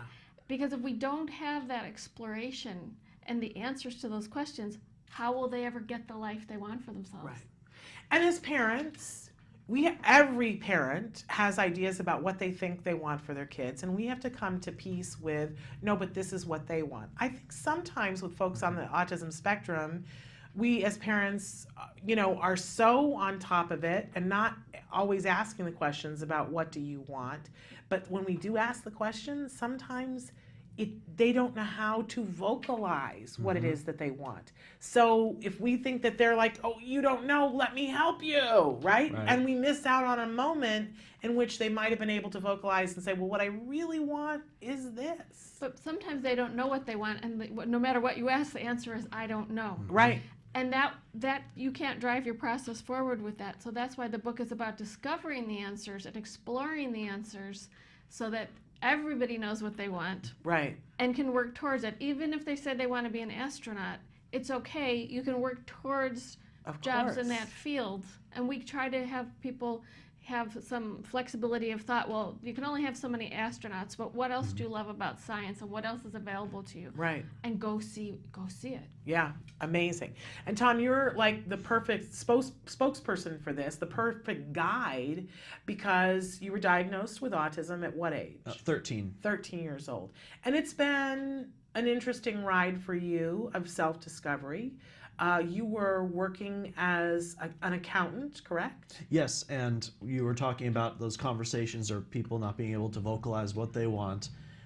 And ultimately, I'm taking responsibility for the life that I want to have. Well, I remember the conversation where I told my parents, I don't want to do accounting anymore. I want to help people with autism full time. And at first, my dad in particular thought I was nuts. Right. You worked all this time for a permanent job with benefits, you finally got it, and now you don't want it. Right. But my mother finally said to him, who are we to deny him, our son, happiness? Yeah. Let him live the life he wants. Absolutely. Yeah. And that's pretty much, I mean, let's be honest, that's pretty much every person's journey, right? That was what it was like for me growing up. That I remember my mother wanted me to be a nurse, and that was so not happening, right? I wanted to go to school for theater. And to my mother, that was like crazy. You get your nursing credential and you become an RN, and no thank you. So that's those expectations that shaped what you thought, what you should do for education, and all the time resisting. And I believe that when we, assume we know what we want for our kids or what they want, they're resisting all Almost along. like it's being imposed on them. Right. Exactly. So they're fighting us because we're not asking the right questions and we're not getting the right answers. And we're not facilitating the right answers to come up. And I think that that's really what this book does, is it facilitates the moment in which those answers can come up. And if you're open to hearing them, and I think most autism parents are, really what we want more than anything else is to crawl inside your head and know everything that's going on in there and what you really want, because we want you to be happy. And if we knew what you really wanted, we'd be helping you to work towards that thing. But a lot of times we don't know. Your book creates the pathway which gives them the ability to discover it first for themselves and then to convey it to other people. Especially in the Be Yourself chapter of the book, in which people with autism are very afraid of change, or they think that having some constructive criticism or suggestion brought to them means there's something wrong with me, forget that. Right. And they push it away rather than take it in and weigh their options. But by taking the other opinions and suggestions of others into account, you're still being you. That's being yourself. But these things, when you weigh them out and make the best decision possible, you become your best self. Be yourself and be your best self. I really think this book is so important, and I'm so excited that you guys have done it. And you said that there is a companion piece coming to it. Yes. So, I was a professional advocate and helped hundreds of families in my career. And even when I was the president of the Autism Society and he was in transition, I'm like, what happens? Where do we go? Where are the adult services? How do we get help? You feel like you're being pushed off a cliff in the dark. Yeah. And it's very frightening. So we've learned a lot the hard way, and we've discovered some great tips that can help people do better transition planning. So the second volume will be Come to Life, Your Guide to Transition. But the prequel is Come to Life, Your Guide to Self-Discovery. Tom's the guide to self-discovery, which has to happen before we can make a good transition plan that's going to get somebody what they want out of life. And I don't think anybody's really else is talking about that we all start talking about, well, transition, it's transition time, we got to talk about the transition thing. But it's sort of like putting the cart before the horse, because what does the kid actually want? When we do transition without self-discovery, the kid comes to the table, and no matter what you ask them, the answer is, I don't know. We've all been there. We've all been there. So that's why we stepped back and said, how do we help people discover the answers? Yeah. So that they can have better quality of life, really. All right. And again, where we get the book on July 1st. July 1st at www.thomasisland, that's ILAND.com. And we'll have some information up on the website pretty soon about it, and it's printed in color by people with disabilities in a work program who are learning job skills, and we made it in color, which makes it a little bit more expensive but more engaging by far. Oh yeah, definitely. And you mentioned that you've been an advocate and that you've been the president of the Autism Society here in Los Angeles. I mean, your resume is so long, and this is not your first book at all. You have several other books, and we talk about Emily all the time. You know, you mentioned that people say to you, how did you get this far? What's your secret? And people say that to me now. Well, part of my secret is that I happened to live in the community where Emily has lived. And Emily went around and changed our community and got things in place so that by the time I came through with my son, there were a bunch of things I didn't have to do. Like, I got to start at step 22 instead of step 1 because you'd already come through like a high So you're not reinventing the wheel. There were things that were missing from our community, like a special needs registry, which we put in place with the police. We needed inclusion programs where we bring peers together to know our young people with autism and other disabilities and get them included socially.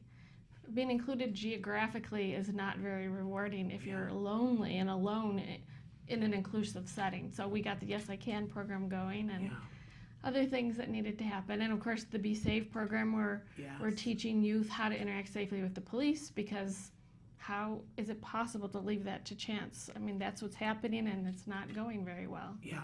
I think we should take a break and come back and talk about some of the other projects that you have going on in particular, and some of the stuff that you're doing with Be Safe. We talk about Be Safe all the time here on the show because I think it's an amazing program and one that everyone should be taking advantage of, whether you're doing it in cahoots with your law enforcement, which I think is really the best way to do it, or if you don't have your law enforcement already, you got to at least get it for your kiddos. It's a disservice to your kiddo if you don't. So scary, some of the things that can happen otherwise. So stick with us. We're going to take a break and come back for one more segment with Tom and Emily. Stick with us. Safety issues. Do these people want to get site of some how kind? funny is that? So the Russians beat me to that one. All right, so Thomas Island, Yes. no S, and the island.com. Correct. All right, and you can get it there. I love the fact that you guys are, distributing this on your own, and that part of the process is that you're having folks print it who have different abilities, and so we want to support that. This is a must-have book, though, for so many reasons. I definitely, if you have a child that's on the spectrum, 12 or older, personally recommend that you get this. And it's not something you're just going to pick up once and do one exercise. This is something you're going to come back to again and again and again. Well worth it. But you have other projects that you guys are both working on, and I wanted to take at least a couple of minutes here at the end of the show to talk about that. You mentioned you're doing some stuff with Be Safe the movie, and that you are someone who is now training folks for Be Safe the movie. Is that correct? Yes, I co-trained with my mother on Be Safe to let the educators and the teachers, the therapists know how to use the Be Safe curriculum with their clients or their students. And if somebody is out there who has, just tuned in for the first time and they haven't heard me wax poetic about Be Safe the movie, tell them, one of you, what it is. So Be Safe the movie is a video modeling curriculum with 7 episodes that show young people what to do when they meet the police. Whether they're in a restaurant and they're afraid of the police dog, or they're mistaken for a suspect, or they need to call 911. We show what to do, because we want those videos rolling in their heads instead of things I've seen in movies. Right. We want our script to come out of their mouths and our cooperative behavior rather than copying something they've seen elsewhere. And we already had a success story of someone who was walking on the freeway ramp, and the CHP stopped him, and he did everything they said. Put your hands here, stand there. He did everything. And later his mom was very surprised he cooperated so well, and she said, "How did you do that?" He said, "I remembered the skateboarder scene from Be Safe." Oh. And he thought of that boy in the movie doing everything the police said, and it went extremely smoothly, because this is a guy who would have panicked and run into traffic, no less. Yes. Yeah, no kidding. Right? So I have a feeling I know who it is that you're talking about. Well, I got to tell you, it's a matter of life and death. And if you have a kid that ever leaves your home for any reason, you need to get Be Safe the movie and watch it. I would encourage you to try to get it, have the two of them come and train a group of young people in your area, in your community, while training the police. Right. We bring the youth and the local police together to watch the movie together and do activities out of the curriculum. So they're practicing together, but the police are getting what we call eyes-on training. They're meeting the people in their own community who they serve. They hear how they communicate. They notice any motor movements, and they are learning while they are teaching. I got to tell you, if you've watched the news in the last 2 years and seen some of the things that happen, you can sit and complain about it, or you have the power to do something about it. And I really want to say you need to get on this. I had the benefit of Emily having already done this in my community, so I got to cheat. I didn't have to do it. I was able to watch it with my son and know, but think about it. Be the person in your community that brings it to your police so that your child is there front and center watching this with the police. You will get to be friends with all of them. It will serve you well. You definitely need to do that. You have other books as well. Yep, Drawing a Blank on Reading Comprehension, Autism A to Z. I really want to do a whole show on that at some point, because that's something that parents bring up a lot, is that their kids on the spectrum are doing so well, but that reading comprehension, and how do you teach reading comprehension to somebody who's on the autism spectrum? It's a slippery thing. Guess what? Emily wrote the book on it. So definitely, I want to do a whole show on that at some point. We've talked about that before. It's because it was going to be Tom's greatest challenge. He had his vision to become an accountant, and this was going to stand in his way. So I had to find out, well, what is this problem, and what do we do about it? Yeah. And that's why I got my master's in special ed, to answer the question. Well, that's such an overachiever thing to do. My son had a question and I didn't know what to do, so I got a master's degree in special education. Welcome to the world of Emily Island. But we still love her. It was a much bigger picture, though, because people with autism were reading but were not understanding what they read. Right. And so she found out why. My clients, too, my advocacy clients, it wasn't just about Tom, but I knew it was the obstacle in his life, and nobody had answers for me. Yeah. So. Well, and people write into us all the time, and now you know where to get the answers for that. And Tom, you've been doing a lot of speaking. Talk to us a little bit about some of the things that you've got going on. I've been giving a number of keynote speeches. I was in Minnesota in April talking about know yourself, love yourself, be yourself. I'll be going to Texas in August, coming for a conference there. I'll be discussing Come to Life, prioritizing what matters most. Milwaukee. And we'll be at the National Autism Society Conference in Milwaukee in wonderful. July. That's where we're really going to kick this book off. And It's there'll be lots and lots of great people and wonderful figures that can get us the exposure we need and get our word and our name out there. Oh, I'm so excited that you guys are going to be in Milwaukee. I'm not going to get to go. I just found out on Friday that I'm not going to be this year at the conference, but I know it's going to be great, and you guys are going to be there, so all the more reason for me to tell people that why you should be in Milwaukee, even though I won't be there. But that's amazing. You guys are tearing it up, getting so much done, and you know, I don't have any right to be proud of you, Tom. You have every right to be proud of yourself, and of course your parents have a right to be proud of you, but you are a light and you are a role model for all of our kids to look up to. I hope that's not a burden in any way, because I don't mean for it to be. Currently it's not. If anything, I'd like to hear from all of you out there more stories, more concerns you have, how I can go to your community and give a speech, bring some motivation, will bring Come to Life to you so that you can come to life. I absolutely love that. So again, go to Tom's website to do that. Have him come and speak to your organization. Have him be there for your kids to see him. Because sometimes, you know, just being able to see somebody who's doing it and getting it done is everything. I love always hearing Whoopi Goldberg talk about turning on the television and seeing Lieutenant Uhura sitting there and being the comms director and going, I'm a black woman too. If she can do that, then I can do that. Right. If that's what the future looks like, bring it on. And I think our kids need that. And it's nice that Tom wants to mentor other young people and wants them to, you know, help discover themselves. Yes. So they can reach their potential, because everybody has terrific potential. That's right. But we have to tap into it, and Come to Life helps to do that. And we need to be able to give our kids the tools so that they can. And you know, the great thing about Emily, besides how tirelessly she works, once she cracks the code on something, then she shares it with all of us.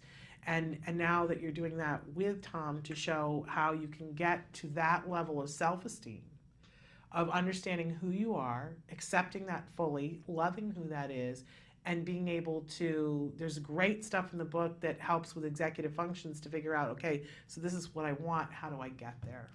And it's all there in wonderful worksheet forms that you can fill in the blanks, and Tom's already filled his out for you so that you have great modeling to see what that's like. So the book is Come to Life. Your guide to self-discovery, helping youth with autism and learning differences shape their futures. And you can get it at Thomas Island, I-L-A-N-D, there is no S.com, starting July 1st. Get it. Trust me, you're really going to be happy that you did. Thank you guys so much for being here. Thank you, Shannon. As always. Always thrilled to have you guys here. We're unfortunately out of time and have to end the show. But we are going to be back on Wednesday with Ask Dr. Doreen and so many more things. Until then, I've got a kiddo who's going to turn 14 in that time. So if you think of it, think a happy thought for my son. But until then, give your kiddos a hug from me and one for you too. Bye-bye for now.